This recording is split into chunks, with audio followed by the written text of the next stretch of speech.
up, y'all, and welcome to another episode of Success Beyond Depressed, where I am your girl Amber. If you are a returning subscriber, thank you so much for subscribing. If you are new here, what's good, what's up? Let's get into it. Okay, y'all, this is my 1 year fitness journey video. I just want to kind of share where I started, the interim process, and then how I finished. Okay, so I do have a cheat sheet. I got like all my notes here because I can ramble. Okay, so let's just jump right into it, right? So the first question is why I started. Honestly, it began as a physical appearance thing for me. I can say that I was part of the self-body shaming generation, and that just didn't feel good to me. Like, I didn't like what I saw when I looked in the mirror, and so I knew that I wanted to do something about that. Also, not only did I not like what I saw when I looked in the mirror, one particular thing that got me, one day I was like getting ready, getting dressed to go somewhere, and y'all, I literally had to physically move my stomach out of my way to bend over and tie my shoes. Girl, that's not cute. At the time I was 33, like, at the rate that I would have been going, like, that just not would have been a cute situation for me, myself, mentally, internally, you know, but also it would have exuded outwardly the things that I thought about myself inwardly. So I was like, baby girl, something has to be done. But I also like food, okay? I'm gonna eat me some food. So stay tuned on what I did. And I just needed to find an alternative way of living and thinking. Why did I start and where did I begin? So I started in the comfort of my own home, in my bedroom, with my door closed. And I just started. Like, I turned on YouTube one morning and I was browsing kind of like the fitness. I don't think I did it one morning because I'm usually in a rush to get to work on time. But I think I did it like the night before because I knew that I wanted to start. So my initial challenge to myself started on May 1st of 2022. And I got on Instagram and was like, all right, y'all, I worked out. And then I just like said Mayday. And I was like, okay, Mayday challenge, which was supposed to be a 31-day challenge because May has 31 days. Yes. It was supposed to be a 31-day challenge for myself, but I wanted to include my Instagram followers and supporters and friends and family on that. So every day that I would exercise for 30 minutes a day, I posted on Instagram once I got finished, and I was like, Mayday challenge, day 18, you know, done, sweat gang, all the cool stuff, right? And so that is where I began. But how or what platform did I use? I used Grow with Jo on YouTube. One of her videos was entitled Walk the Weight Off. And I was like, I can do that. I can walk this weight off, you know? And basically it was her journey of her postpartum weight loss journey. And she showed results throughout the whole thing. And I was like, bet, this is easy. And I remember that being just a huge component of her brand, just walk the weight off. And in that, she also incorporated positivity. Like, she would smile during workouts. And I was like, when she gonna smile, I'm gonna smile at myself. You know what I'm saying?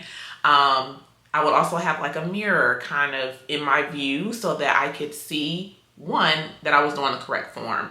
And then two, I just wanted to develop a different relationship with myself and confidence in myself as I was working out, because although this society of body shaming is very real, I didn't want that to be my narrative. So I decided that I was going to look at myself in the mirror every day. I was going to look at my body. I was going to accept where I was, but I also knew that I wanted better for myself. And so that is kind of how I started. And again, for me, it was 30 minutes a day.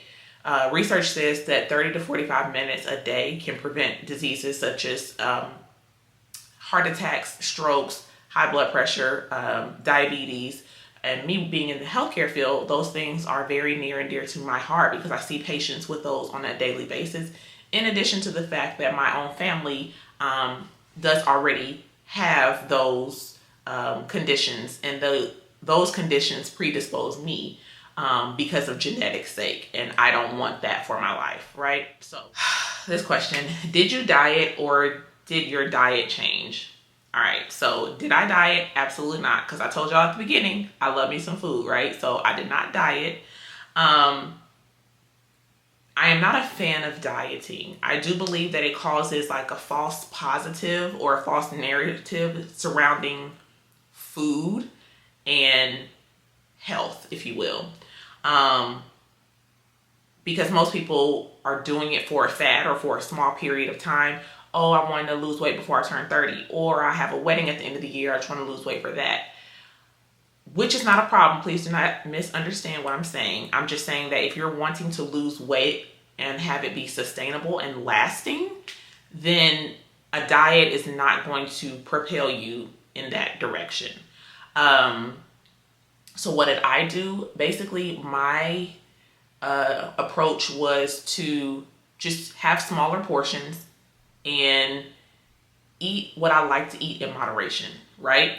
So I heard this quote one day, I don't want to get it wrong, but it said, and I don't know who said it, but it said, you cannot outwork a bad diet. So it doesn't matter how long you're in the gym. If you're in the gym for 3 hours a day and your diet is trash, you're not going to see any results. And I was like, bet, because I'm not wasting my time out here exercising to eat the same trash to get nowhere, because like that doesn't make any sense. So that particular quote stood out to me very significantly, and that was one of my mindset shifts in this journey, that I can do whatever I want to do, but unless I put my all into it on all aspects, exercise, nutrition, mental health, like those things, wellness is a interdisciplinary component, if you will. So just like as a patient in a hospital, you know, you are going to see the surgeon if you need to have surgery. You're going to see the nurse. You're going to see the doctor. You're going to see PT. If you had a stroke, you know, you're going to see speech language pathologists. You know, all of those people are what comprise an interdisciplinary team for the betterment of you. And so that's how I kind of looked at what my health was doing, whether it's my mental health, my spiritual health, my physical health, and all of those things just kind of lined up. And I wanted to be the best version of me overall, not just in one component. So I did not diet is what I'm getting at. I told y'all I can ramble, so that's why I have my handy dandy notes so I can stay focused. You know, there was nothing that negative that came out of that experience for the first 31 days. And I was like, yo, I love how I'm feeling. In 31 days, I was already more confident in myself than I had been in years, right? And so I was like, there's no need for me to stop this challenge now. I'm going to do this to the end of the year. Cool, I can do that. May to December, easy peasy, right? Baby, we'll get into that in another question. But I did not exercise. I still ate and still eat the things that I like. I still enjoy pizza. I still enjoy ice cream. I got an ice cream, little small ice cream thing in the freezer that I'm gonna eat tonight, okay? So don't get it twisted. You can still enjoy your life and still enjoy your food. When you make it a chore, you're not gonna wanna do it. You have to make it fun, but also make it sustainable. If it's not sustainable, it's not gonna last. The definition of sustainability is not gonna last, and you're not going to enjoy doing it. This has become a lifestyle more than a fad or, excuse me, or a diet, right? The next question is, what did a day in your life as far as what you ate consist of? Good question. So, I gave two different options. So the first thing, breakfast may look like 2 rice cakes with peanut butter on them, sliced bananas, and some cinnamon sprinkled on top. Turkey bacon, probably 3 pieces of turkey bacon, and some strawberries or cuties. Lunch, salmon, broccoli, and sweet potato.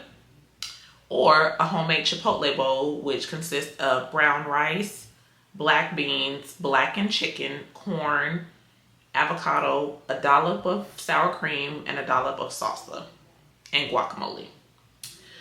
Midday snack can either come between breakfast and lunch or between lunch and dinner. However it works best for you.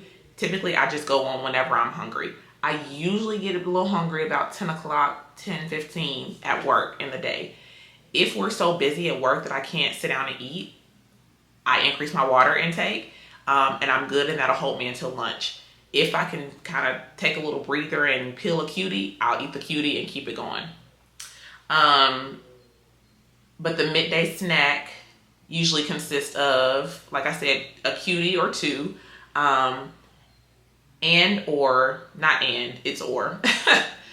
turkey, pepperoni, and crackers. Let me tell y'all something. I don't even know who put me on turkey. Yes, I do. My coworker, Brittany. Shout out to you, Britt, because you put me on turkey pepperoni. Because my coworkers know that I don't eat pork. So turkey pepperoni, she had some slices one day, and y'all, 17 slices of that is just 70 calories. Now, I'm going to interject right here. I am not a macro counter. I am not a calorie counter. I don't count anything, really and truly. There are maybe 3 specific things that I look for intentionally when I grocery shop or when I'm choosing what I want to eat.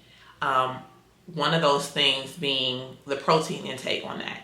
What are the grams of protein that I'm ingesting by consuming this food, right? Secondly, sugar, y'all. I don't think y'all realize, because I didn't even realize how much sugar sneaks into food, especially the processed food and things of that nature. My sister had a nutritionist, and one thing that she taught me that I'm gonna teach y'all from her nutritionist is that added sugars add a whole bunch of things that you don't need and or want, She said the added sugar total should be less than 12%.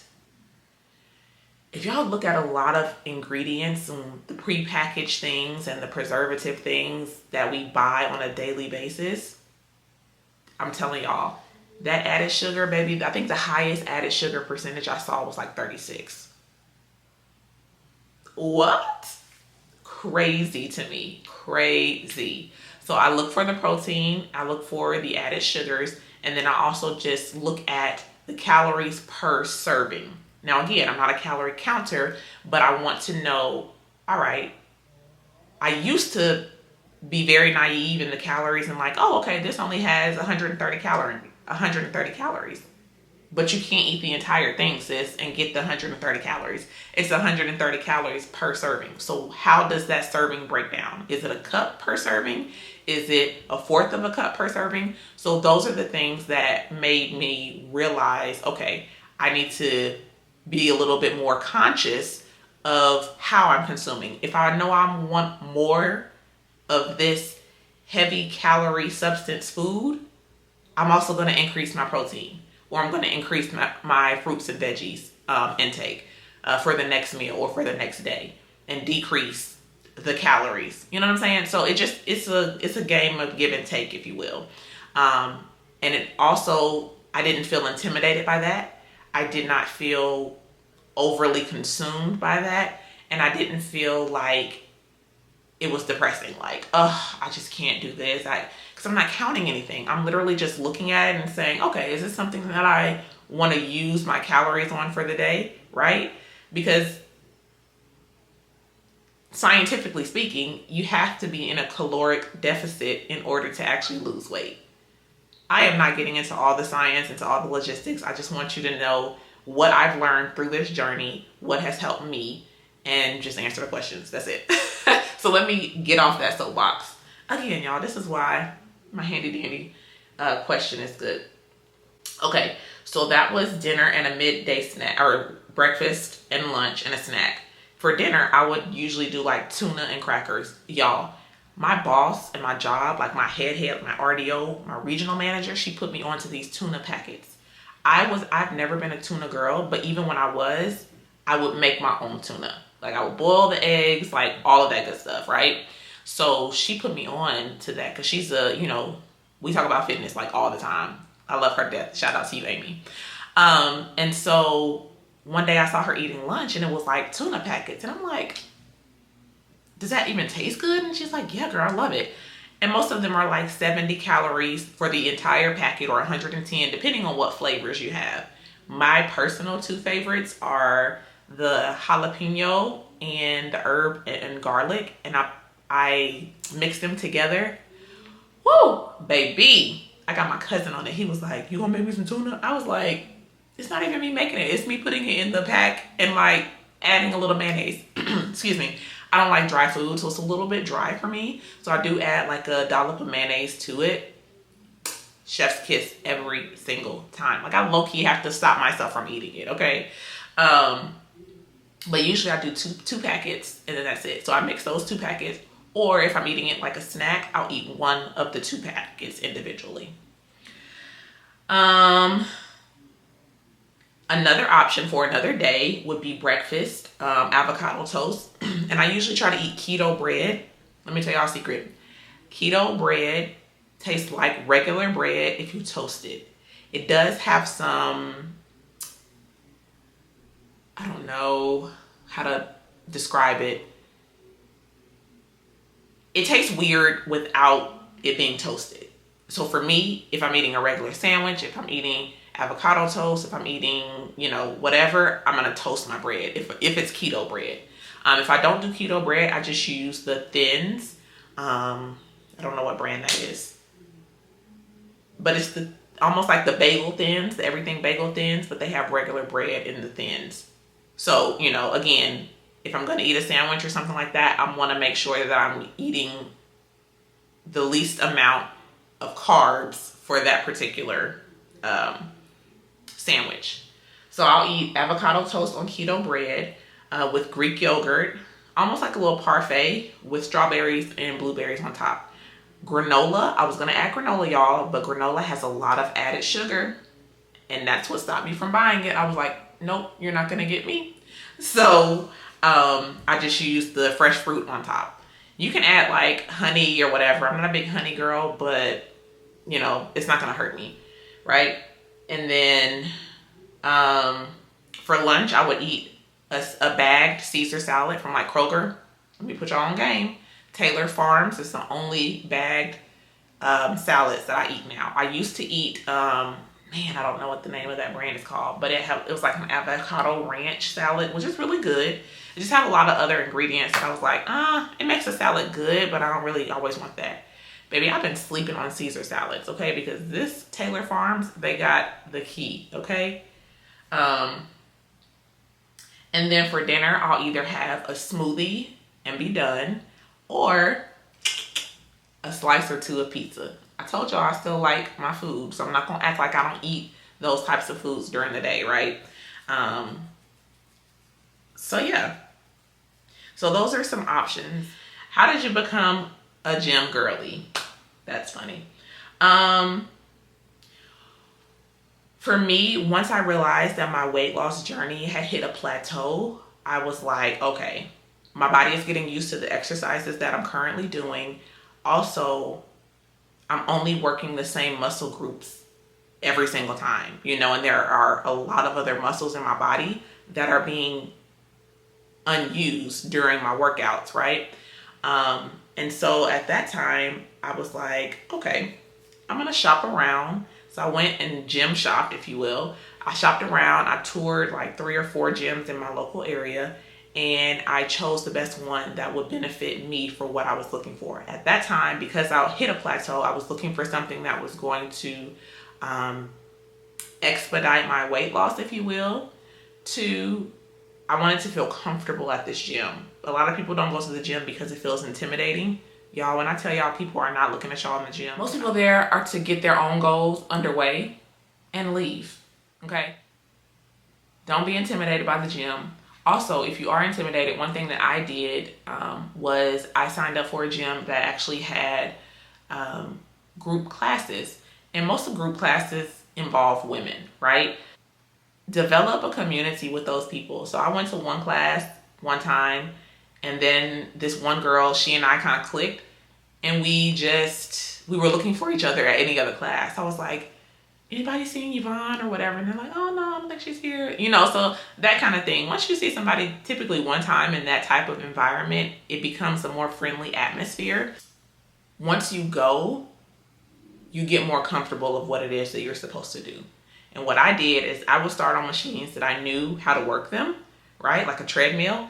And I would look at how other people use other machines. So I didn't look like I didn't know what I was doing, right? My daddy used to always tell me, don't ever look like you're lost. Even if you are, don't look like it, because then you become a target, or somebody will take an opportunity to take advantage of you if you feel like you don't know what you're doing. In an airport, at the mall, at the I don't know, like the mechanic service place, like anywhere you go, you want to look as confident as you are, even if you're not, right? So sometimes I try to do my homework based on where I'm going. Not even sometimes, excuse me, all the time, because I don't want to look like I don't know what I'm doing or where I'm going. I want to be confident. Meanwhile, on the inside, my anxiety is like on 75. But you don't need to know that, because you don't need to be in my business, okay? So my gym membership lasted about 4 to 5 months. At that time, I had lost the weight that I felt like I wanted to lose, because let's just be real, y'all. I've always been slender. I have my daddy's frame, which people are always like, well, why do you want to exercise and lose weight anyway? First of all, mind your business, because you don't know what I know about my body. You know what I'm saying? And then the older you get, your metabolism slows down. So although I used to play sports competitively in high school and in middle school, I'm in my mid-30s, honey. Those things do not exist anymore for me on a daily basis. So there have been some things, that change over time as it relates to my body composition, okay? So also, mind your business when it comes to other people's body. Don't tell them what you think that they should do with their body. Like, that's just not okay in any capacity, okay? So remember that. After I canceled my gym membership, number one, it saved me $40 a month, so shout out to that. 2, I decided that I was going to use my current gym amenities to tone and maintain where I was. So there's that. We're almost done, y'all. What was your most toxic trait during this process? Ooh, y'all, I had a lot of toxic traits. A lot of them, okay? Like I just said, like I am a competitor at heart. So when I first started, I tried to keep up with everybody else. And by everybody else, I mean the people in the class that I was joining, or Joe on Grow with Joe. If she was going, real fast, I was trying to go real fast. When in actuality, I didn't have the endurance, and I didn't have the fortitude to actually keep up with her, right? And so I quickly became defeated, and I was like, this is not going to be sustainable. How can I combat this feeling of competition and wanting to keep up, right? So I decided to find my own pace and stick to it. Y'all, that is very important. Find your own pace and stick to it. It doesn't matter what anybody else has going on. Even biblically speaking, the Bible says that the race is not given to the swift or to the strong, but to the one that endures to the end, okay? So endurance is something that you have to grow over time. It doesn't just come to you day one of exercising. That's not how that works, okay? So don't play yourself like I played myself. What else? That included form. Remember I was saying earlier how I used to work out with a mirror in my room in front of me? That was also for form. If you're not doing the form correctly, you're not going to maximize the meaning of the workout, if you will, for lack of better words. So you're not going to use the correct muscle groups. You're not going to isolate those specific targeted muscle groups, to build them, or whatever the case may be. Like, it's just not going to happen if you're just doing the form incorrectly, right? So again, find your pace and stick to it. For me, that looked like sometimes pausing the video, making sure I'm looking at what it is that she's doing, and mirroring that in the mirror for what I need to be doing so I can get the results that I'm wanting, okay? Secondly, I equated sweat to an effective workout. Baby, let me just tell you that is not accurate in the least bit, okay? You will be fooled. I'm gonna leave that there.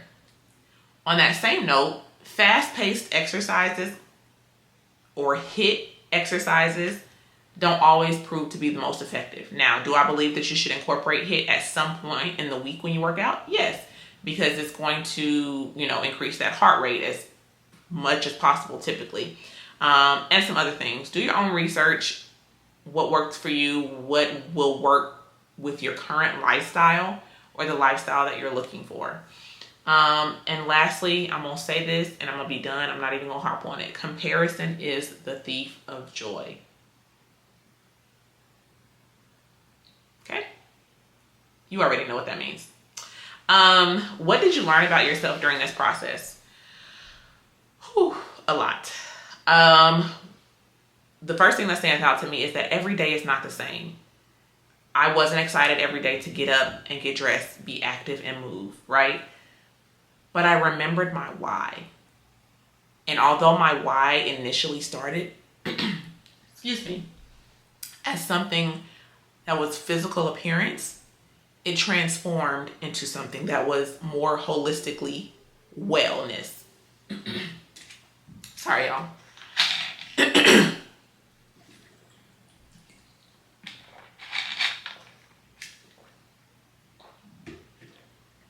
Like I was saying, although it started as something that was based on physical appearance, it transitioned into mental, physical, spiritual, holistic wellness, period, for me, okay? Let's see. I also learned to listen to my body. I was not aggressively working out every single day. Some days I took walks. Like, I'm a Christian. I go to church on Saturday, actually. Seventh-day Adventist Christian. And so on the Sabbath, I would just go outside if the weather permitted and just be in nature and talk to God and or listen to a sermon on my walks. But it wasn't rushed. It wasn't, I just gotta, hurry up and do this and then whatever. It was taking my time. It may have taken me 50 minutes to close my ring on a Saturday versus a 30-minute. But I did it, so it doesn't matter. Speaking of, I learned that mind over matter. Mind over matter is very important. It doesn't matter what it is that you have to do or get through. If your mind is telling you, nah, sis, this ain't it, you're not going to follow through. But if your mind is telling you, let's just get up, let's do this, I promise you, you'll feel better afterwards. 9 times out of 10, you'll get up and get it done. And you will feel better for doing that. I promise you. Yeah. What was your starting weight? And where are you now? My starting weight, believe it or not, was 202 pounds. May 1st of 2022. And as of today, this morning, which it is Sunday, what's today? May 21st. Is it May 21st? It's May 21st. And my weight was 165 pounds. So that is basically a total of 37 pounds that I lost pretty much in a year. What would you tell others embarking on the same or a similar journey? First thing I would say is do it for you. Don't do it for other people. Do it for you, no matter what your why is, okay? Find a routine that encourages a lifestyle change that is sustainable for the long haul. Yeah. The third thing is challenge yourself, Feel all the feels and the emotions that come with the process and trust the process. It is going to work in your favor if you stay consistent and disciplined and put in the work. Accept and celebrate the small wins, y'all. The small wins are the ones that are going to get you through. Like, everybody celebrates the big, graduation ceremony at the end, which that's nice and dandy and fancy. However, if you didn't pass that test in your sophomore year, that probably wasn't going to allow you to get to graduation. So celebrate the small wins along the way. It will propel you forward and help you remember your why. And then at the very end, y'all, baby, do a little two-step and celebrate, okay? Think positive thoughts to and about yourself. Just be kind and be gentle to yourself, y'all. That's really what that means. And lastly, let me tell y'all something. Stay off the scale. Stay off of the scale, because it will, y'all, just stay off of there. Do your own research about why you should stay off. I promise you, during this whole journey, I probably got on the scale. I didn't even know I was 165 until this morning. I went to the doctor maybe a month and a half ago, and at that time I was like 168. You know, so I'm still continuing to lose weight. Why? Because what I chose to do, one, it was for me, and then two, it was sustainable for the long haul. So those questions wrap up this video. If you have any further questions that were not answered, feel free to drop them down in the comment section, and I will get to them as quickly as I can. Also, if you don't know, you can follow me and my sister on Instagram at success_beyond_depressed, which is where you'll see us showing up on Instagram in the reels 5 days a week. And then we also try to show up in real time in our stories. So yeah, Instagram is where all the fun happens. YouTube is just where I come down and sit and I talk to y'all, or give y'all a vlog or two. But anyway, thank you so much for joining and watching today's episode of Success Beyond Depressed here on YouTube. And again, if you haven't already, like, comment, share, but most of all, subscribe to be a part of the family. And we out. Bye.